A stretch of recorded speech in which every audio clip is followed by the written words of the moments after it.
CC की इस व्याख्यानमाला में आप सब लोगों का स्वागत है। मैं doctor Pankaj Kumar Mishra, Saint Stephen's college के संस्कृत विभाग में एसोसिएट प्रोफेसर, एक बार फिर से आप लोगों के सामने भाषा विज्ञान के एक और नूतन विषय को लेकर उपस्थित हूं। और अपना ये आज का विषय है ध्वनि विज्ञान। मित्रों, ध्वनि विज्ञान की यह श्रृंखला हमने शुरू की है। इसके माध्यम से भाषा विज्ञान के इस महत्वपूर्ण तथ्य को जानने की कोशिश करेंगे कि ध्वनि विज्ञान है क्या। ध्वनि के ऊपर में हमने एक विमर्श प्रस्तुत किया कि ध्वनि शब्द का अर्थ क्या है, ध्वनि शब्द आया क्या, और ध्वनि का इंग्लिश में क्या सामान्यतया प्रयोग होता है। तदनुसार फोनेटिक्स ये बातें आई।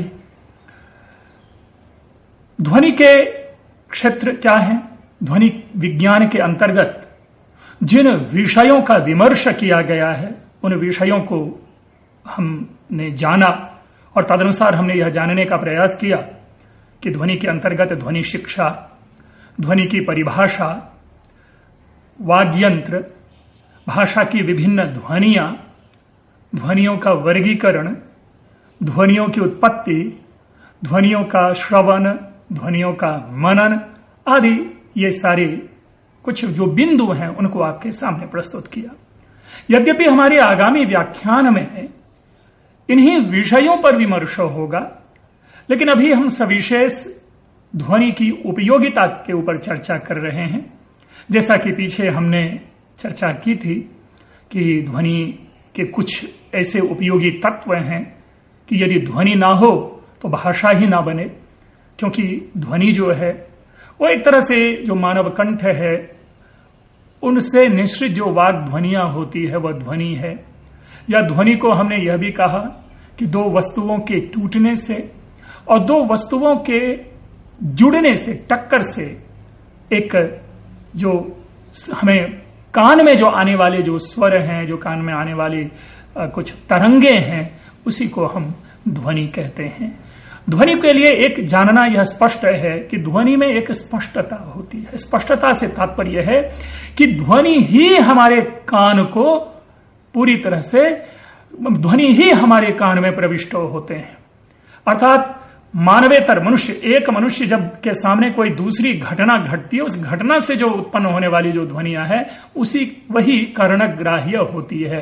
कर्णग्राह्य होने के अनंतर हम उस ध्वनि के अत्यंत सूक्ष्म काल में उस ध्वनि के अर्थ को जानते हैं और तदनुसार हम व्यवहार के लिए प्रवृत्त हो जाते हैं कि उस ध्वनि के श्रवण के अनंतर हमारे लिए करणीय क्या है या अकरणीय क्या है। तो ये मित्रों, ये ध्वनि है। हमने यह भी जाना कि ध्वनि केवल भाषा विज्ञान का तत्व नहीं है, व्याकरण में भी उसके ऊपर काफी विश्लेषण है और साहित्य शास्त्र में ध्वनि को एक आत्मा के रूप में माना गया है, काव्य की आत्मा के रूप में माना गया है। तो उसकी भी हमने चर्चा की है आप लोगों के सामने। मित्रों, अब जो इसकी अगली हम चर्चा करें, जैसा हमने प्रारंभ में ही कहा कि ध्वनि विज्ञान का संबंध मानव कंठ से प्रसूत, मानव कंठ से निश्रित वाग ध्वनियों से है। अब यह बात मानव कंठ हम कंठ मात्र ना कहें, क्योंकि कंठ स्वाभाविक रूप से एकमात्र उच्चारण स्थान है। हम इसको और अगर परिष्कृत करें तो हमारे जो फेफड़े हैं, हमारे जो लंग्स हैं, उनके पंपिंग के द्वारा जो वायु निश्रित होते हैं, हमारे उस वाग जो यंत्र है, ध्वनि वाग जो नली है, हमारी नलिकाएं से जो वो एयर फोर्स के साथ निकलती हैं, तो उसमें से कतिपय जो है कंठ से निकलती है, कुछ तालु के संघर्ष से निकलती हैं, कुछ मूर्धा से निकलती हैं, और वही जो वायु है वह दांत से या ओष्ठ से, तालु मूर्धा से टकरा करके जब मुंह से निकलती है तो वह एक विशिष्ट ध्वनि बनती है। और तभी हम कंठीय ध्वनि कहते हैं, हम तालवीय ध्वनि कहते हैं, हम मूर्धन्य ध्वनि कहते हैं, या हम दंत्य या हम ओष्ठ्य, ऐसे ध्वनि का वर्गीकरण कर लेते हैं। तो इस प्रकार से यह एक ध्वनि की अन्य उपयोगिता हुई जिसको कि हम जानते हैं। मित्रों, इसके साथ यदि हम ध्वनि के अन्य उपयोगिता को देखें तो यह ध्वनि हमारे लिए एक प्रत्येक भाषा के शुद्ध उच्चारण और शुद्ध लेखन में सहायक होता है। ध्वनि की एक अन्य उपयोगिता है कि जितनी भी भाषा है उन भाषा को हम सुनते हैं। अगर कक्षा में कोई शिक्षक छात्रों को कुछ लिखवा रहा होता है तो ऐसी स्थिति में अगर शिक्षक का उच्चारण शुद्ध नहीं होगा, शिक्षक के मुंह से निश्रित ध्वनि अगर परिष्कृत नहीं होगी और वह ध्वनि जो छात्र है उसको तदनुसार ग्राह्य नहीं होती, तो जब हम ज्ञान कहते हैं यानी जहां पर कि यहां का भी उच्चारण स्पष्ट हो तभी जाकर के हम ज्ञान लिखते हैं, नहीं तो ज्ञान हो जाता है, यहां की जगह पे हम य लगा देते हैं। तो यह ध्वनि ही हमें शुद्ध लेखन और शुद्ध उच्चारण के लिए प्रवृत्त करती है। तो एक यह उपयोगिता हुई। उसके बाद एक अन्य उपयोगिता है जिसे हम इस प्रकार जानते हैं कि प्राचीन एवं अर्वाचीन ध्वनियों के क्रमिक विकास का इतिहास, जो क्रमिक विकास का जो इतिहास है उसको यह ध्वनि विज्ञान स्पष्ट करती है। अर्थात कोई ध्वनि किस प्रकार अपने स्वरूप में परिवर्तित होती चली गई। ठीक है, अब यहां जो है कैसे चली गई, कैसे हुई, हम इसको भी इस ध्वनि विज्ञान के माध्यम से इसको पकड़ते हैं, इसको जानते हैं। और ये इसका एक पूरा इसकी विशाल श्रृंखला है और इस पर कई शोध कार्य हुए हैं कि किस प्रकार कौन सी ध्वनि कैसे परिवर्तित हुई और कैसे परिवर्तित होती चली गई और किस प्रकार उन्होंने साहित्य में या भाषा में अपना स्थान बना लिया। मित्रों, इसके बाद हम देखते हैं कि यह ध्वनि परिवर्तन एवं ध्वनि विकास तथा उसके कारणों को भी स्पष्ट करता है। ध्वनि परिवर्तन, अभी ध्वनि विकास की चर्चा की, लेकिन ध्वनि विकास के जो कारण होते हैं उनको भी स्पष्ट करता है। यानी हम जब आपसे पढ़ेंगे तो हम ये भी आपको अभी इसकी जो व्याख्या होगी, इस व्याख्यान में हम ये भी जानेंगे कि ध्वनि परिवर्तन के कारण क्या क्या हैं, ध्वनि परिवर्तन कैसे होते हैं, ध्वनि परिवर्तन के उन नियमों को जानेंगे जिसको कि हम Grimm's law, Verner's law, Grassmann's law, इन बड़े बड़े नियमों के रूप में जानते हैं। इसी प्रकार यदि इसको हम देखें, देखिए आजकल हम एक शब्द प्रयोग करते हैं शाम, इवनिंग के लिए सांझ। अब सांझ शब्द आया कैसे, बना कैसे? यदि केवल हम लोक भाषा में इस सांझ को पकड़ने की कोशिश करें तो हमारे पास इसका कोई अर्थ नहीं निकलता। लेकिन तब आवश्यक रूप से उस भाषा के इतिहास में हमें जाना पड़ता है और इसके तत्सम शब्द को पकड़ना पड़ता है, संस्कृत के शब्द को पकड़ना पड़ता है, और तभी संस्कृत में शब्द हमें प्राप्त होता है क्या? संध्या। तो न और ध, अगर आप प्राकृत में भी जाएंगे तो वहां पर जाकर के ये झ बनता है। उपाध्याय शब्द अवध्याय बन जाता है, तो ध्य जो है वो झ बनता है। तो संध्या, अब ये बोलने में उच्चारण में मुश्किल होगा, तो य का लोप हो जाता है और आ इधर आकर के वो सांझ शब्द बन गया, तो संध्या से सांझ। इसी प्रकार उपाध्याय शब्द बखूबी है, बहुत ही प्रचलित है, बार बार इसके ऊपर में उदाहरण के रूप में प्रस्तुत किया जाता है कि उपाध्याय की एक लंबी व्याख्या है। अभी हमने कहा कि प्राकृत में यह उपाध्याय अवध्याय बनता है, इसी अवध्याय से ओझा बनता है और ओझा से झा की तक की यात्रा है उपाध्याय शब्द की।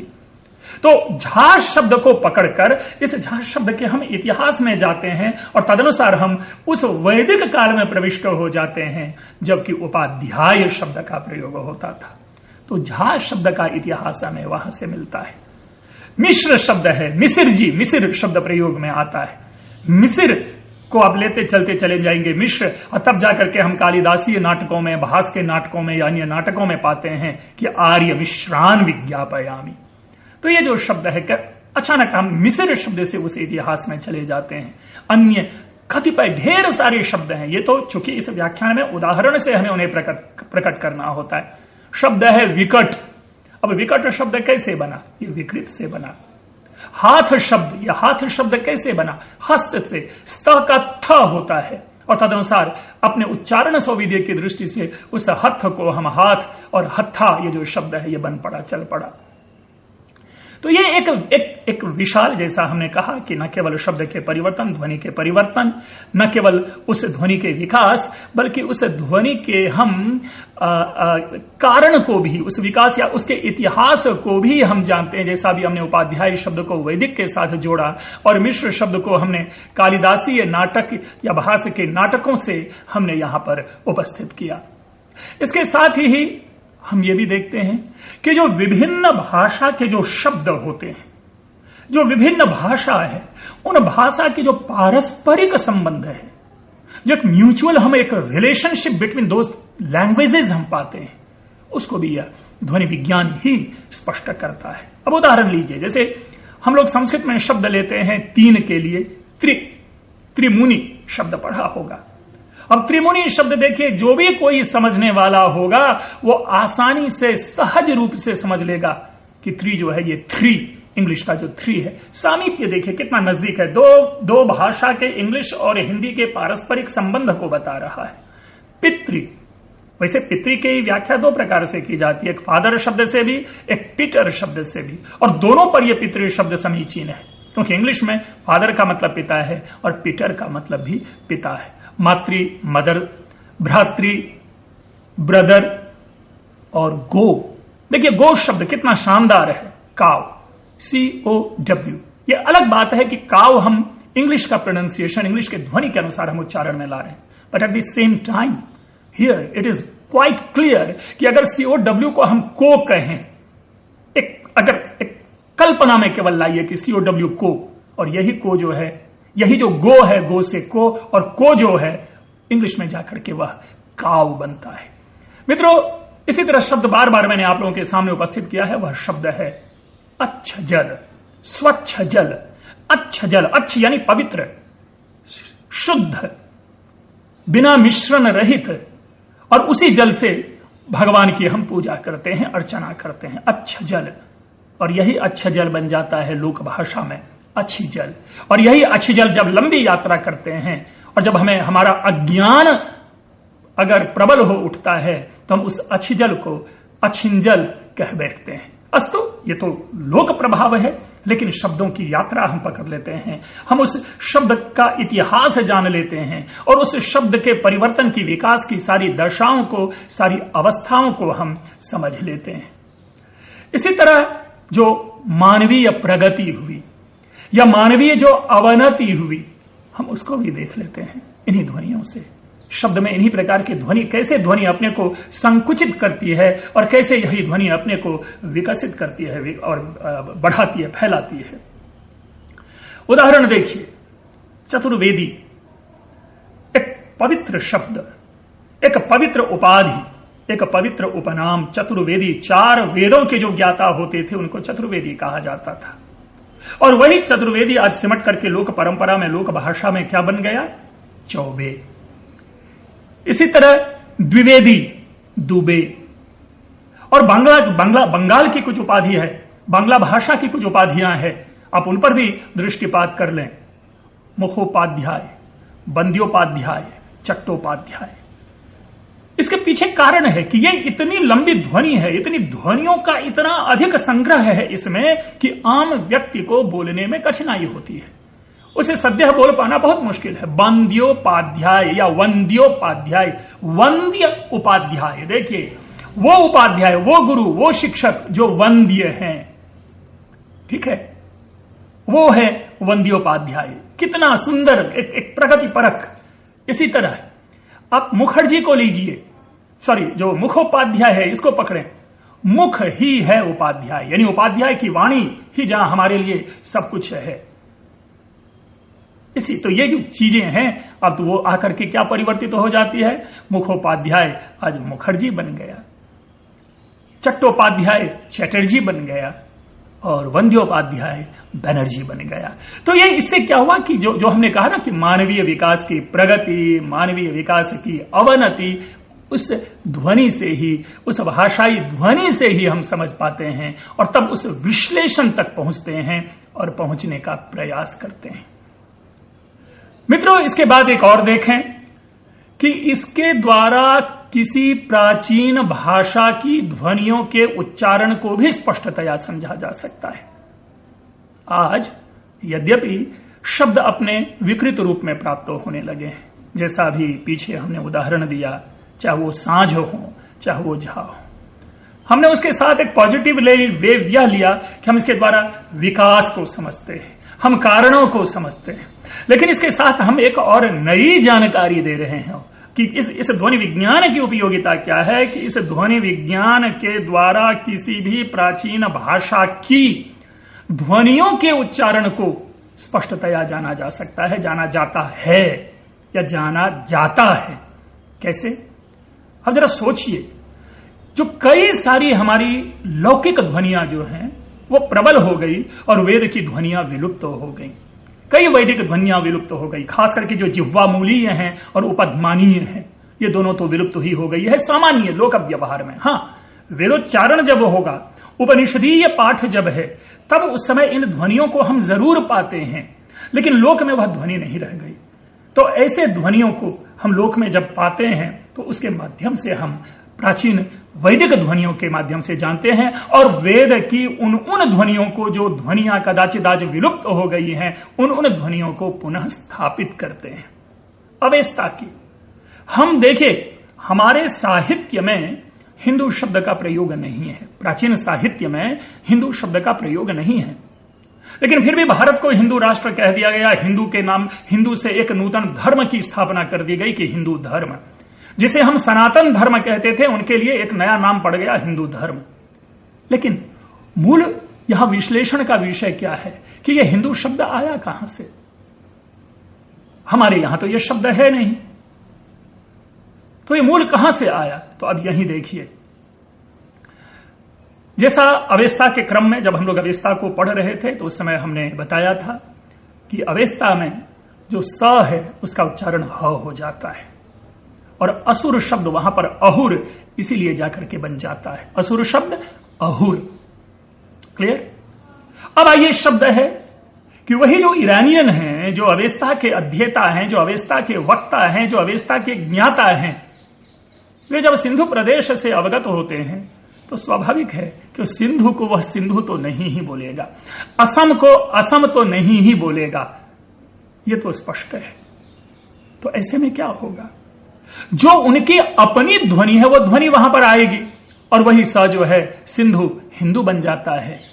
और आज हम जब हिंदू शब्द के विमर्श में जाते हैं कि इस शब्द की उत्पत्ति क्या है, ये शब्द पाए कहां जाते हैं, इस शब्द का इतिहास क्या है, और खास करके जब हम मध्यकाल 10वीं शताब्दी, 11वीं, 12वीं शताब्दी तक के साहित्य में जब हिंदू शब्द हम नहीं पाते हैं, तब हमारे लिए यह चिंतन का विषय बन जाता है कि आखिर इतना मजबूत और इतना प्रधान और इतनी बड़ी परंपरा अचानक हमारे यहां कैसे आ गई।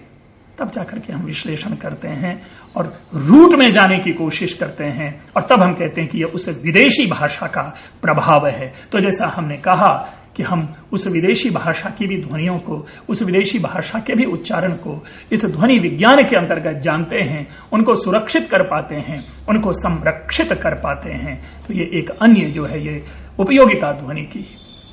इसके साथ एक और नवीन चीज है, ध्वनि के साथ आपको समझना पड़ेगा। मित्रों, संस्कृत व्याकरण में एक विधा है संधि की।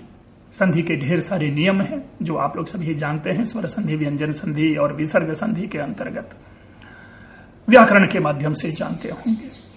लेकिन जरा देखिए, उस संधि के माध्यम से हम ध्वनि परिवर्तनों को समझने में भी सक्षम हो पाते हैं। अर्थात यह ध्वनि विज्ञान है, जिस ध्वनि विज्ञान के माध्यम से जो व्यक्ति संस्कृत व्याकरण के उन नियमों को नहीं जानते, वो अपने ध्वनि विज्ञान के अंतर्गत उन विषयों को, उन परिवर्तनों को समझ लेते हैं। जैसे उदाहरण के लिए, अचानक शब्द आ गया जगदीश, अचानक शब्द आ गया वागीश।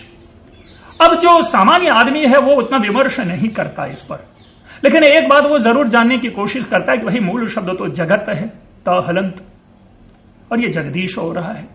वाक शब्द है, मूल शब्द वाक है, क ग हो रहा है, ये क्यों हो रहा है?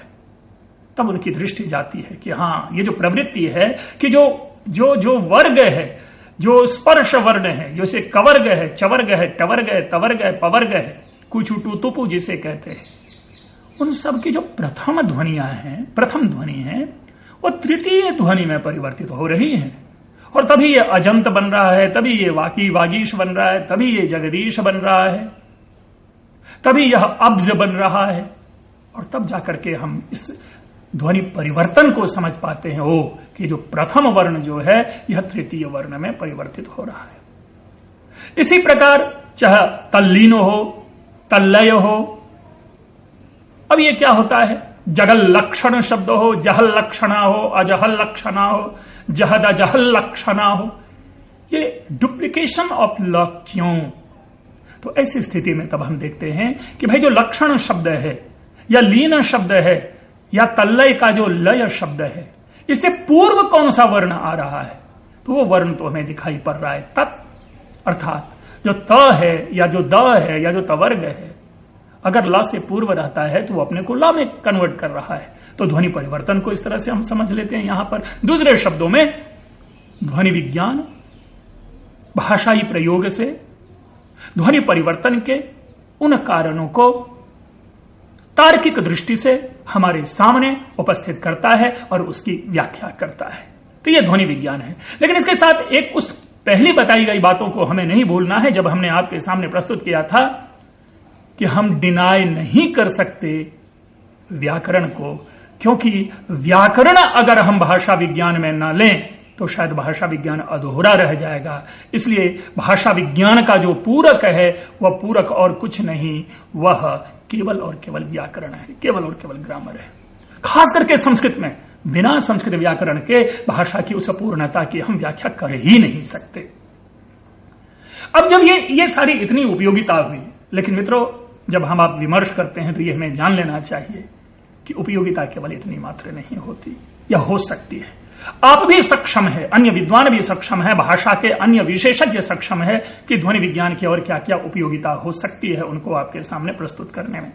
लेकिन इसके साथ एक और हमें जानना है कि इस संपूर्ण ध्वनि विज्ञान का अध्ययन, जब हम समग्र ध्वनि विज्ञान की चर्चा करेंगे, अगर आप भाषा विज्ञान के किसी ग्रंथ में प्रवेश करें जाएं तो सबसे अधिक जो सबसे बड़ा जो चैप्टर है, सबसे बड़ा जो अध्याय है, वो आपको ध्वनि विज्ञान के ही ऊपर मिलेगा। लेकिन आपके सामने उस ध्वनि विज्ञान के मैं सार को प्रस्तुत करते हुए कहता हूं कि ध्वनि विज्ञान को हम 3 भागों में बांटते हैं। हम एक कहते हैं उच्चारणात्मक ध्वनि विज्ञान, दूसरा हम कहते हैं भौतिक ध्वनि विज्ञान, और तीसरा हम कहेंगे श्रवणात्मक ध्वनि विज्ञान।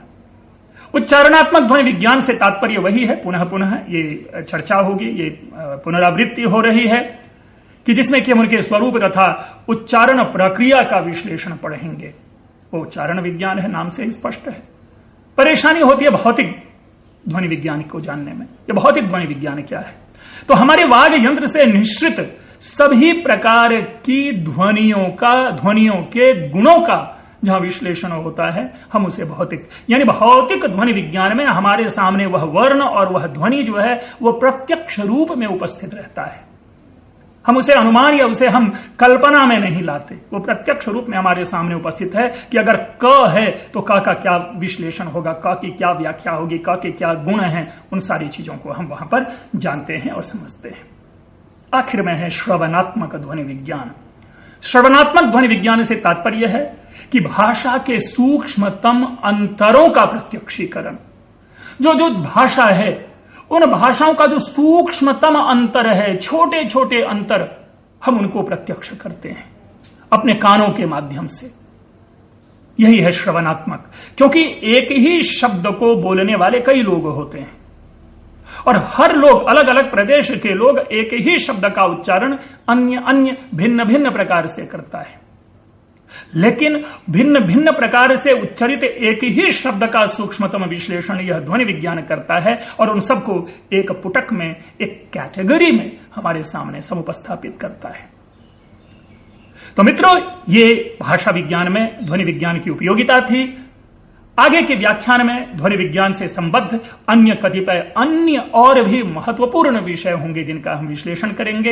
ये तो प्रारंभिक ध्वनि विज्ञान का परिचयात्मक व्याख्यान है। इसके बाद हम जो उसकी गहराई में जाकर के उन तत्वों को, उन विश्लेषणों को जानेंगे।